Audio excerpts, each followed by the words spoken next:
Alors, comment allez-vous? Vous allez bien? Moi, je vais très bien, ça se voit.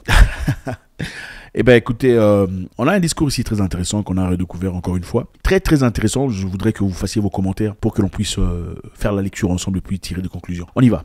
On regarde la vidéo, ensuite on fait un commentaire. Bonjour, mesdames et messieurs. Merci d'être venus.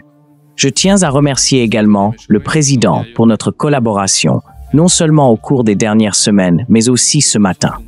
Nous avons véritablement récolté les premiers fruits, plus visibles et significatifs, de la coopération entre le gouvernement et la Chambre de commerce et d'industrie. Nous vous avons invité ce matin pour vous en parler. En préambule, je tiens à remercier le Président et la Chambre de commerce et d'industrie pour l'accord que nous avons signé précédemment. Cet accord trace la voie de la coopération entre la Chambre et le gouvernement. Vous aurez l'occasion d'en entendre davantage à ce sujet lors d'une discussion en coulisses. Et peut-être que le Président nous partagera également quelques réflexions à ce propos. Nous sommes satisfaits de cet accord, non seulement en tant que tel, mais aussi pour ce qui s'est passé dans son sillage. Nous pensons que si nous parvenons à le mettre en œuvre, les performances de l'économie hongroise, la rentabilité et l'efficacité des entreprises hongroises s'amélioreront. Je voulais commencer par cela, car aujourd'hui, les nouvelles concernant l'économie européenne sont essentiellement mauvaises. Si vous ouvrez un média international respecté, qu'il soit numérique ou imprimé, et que vous consultez la section économique, vous lirez que la compétitivité de l'Europe se détériore. Il n'existe aucun plan pour améliorer la compétitivité de l'Europe. Le président Draghi n'a pas seulement rédigé un rapport décrivant une vision apocalyptique de ce qui nous arrivera si nous n'agissons pas immédiatement. Mais il y a 8 ou 9 mois, il a donné une conférence dans laquelle il a déclaré que la situation est maintenant pire qu'au moment où il a écrit son rapport. Les prix de l'énergie sont exorbitants, tout le monde le voit. Et puis, il y a la guerre russo-ukrainienne, ainsi que les débats économiques qui y sont liés. Combien d'argent faut-il y consacrer? D'où cet argent doit-il provenir? Et ne serait-il pas mieux utilisé dans l'économie européenne? Ainsi, lorsqu'on parle de nouvelles économiques européennes aujourd'hui, on observe une politique économique défensive, en contraction, une posture en boule, comme un hérisson. Ce n'est pas une bonne chose. Pour un pays qui non seulement veut protéger ce qu'il a accompli, mais aussi continuer à se développer, ce n'est pas acceptable. L'accord conclu avec la Chambre de commerce concerne une trajectoire de développement. Comment, au lieu de se mettre sur la défensive, pouvons-nous emprunter une voie ascendante, croître, nous renforcer, prospérer et nous développer? Le gouvernement a une stratégie économique qui repose sur 4 piliers pour le court et moyen terme. Le premier pilier, auquel nous attachons de grands espoirs, tant sur le plan social qu'économique, est le prêt à 3% pour l'acquisition d'un premier logement. Nous pensons que cet outil aura un impact macroéconomique significatif et favorisera le développement économique. Le deuxième pilier de cette stratégie consiste à offrir un prêt similaire aux entreprises, dont je vais parler dans un instant. Le troisième pilier est de réduire les impôts, car pour favoriser la croissance et le développement, il faut réduire les taxes. Nous avons beaucoup parlé de la réduction des impôts pour les familles et vous avez probablement déjà interprété ces mesures, mais il y aura également des réductions d'impôts pour les entreprises. Nous sommes encore en discussion avec la Chambre à ce sujet. Je ne veux pas aller trop vite.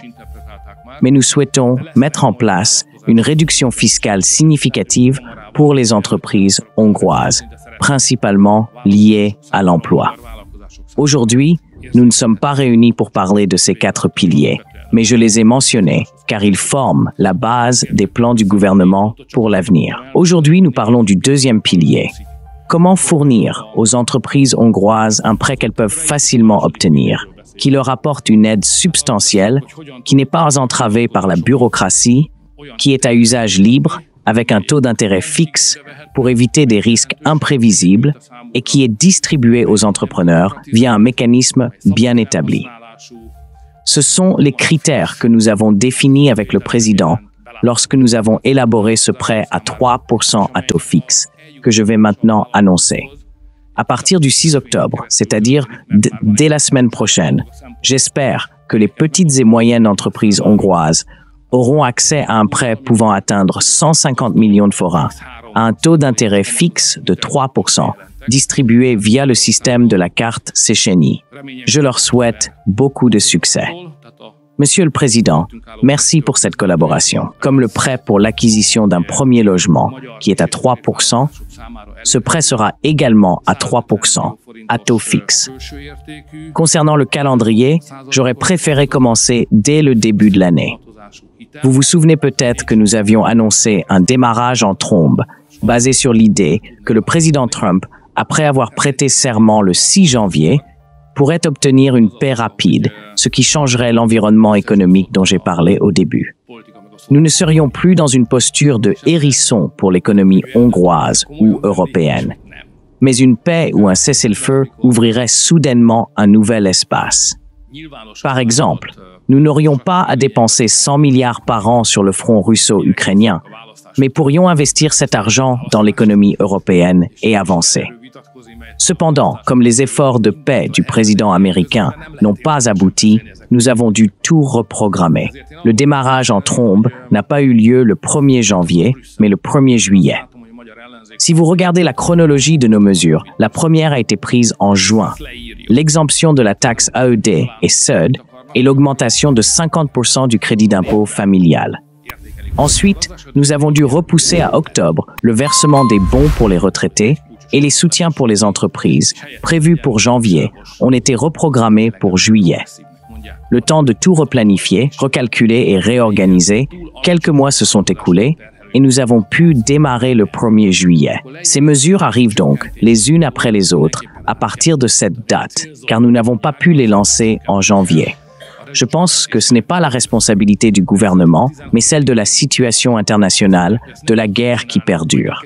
Si nous avions la paix, que nous soutenons, nous pourrions passer à la vitesse supérieure et renforcer ces mesures.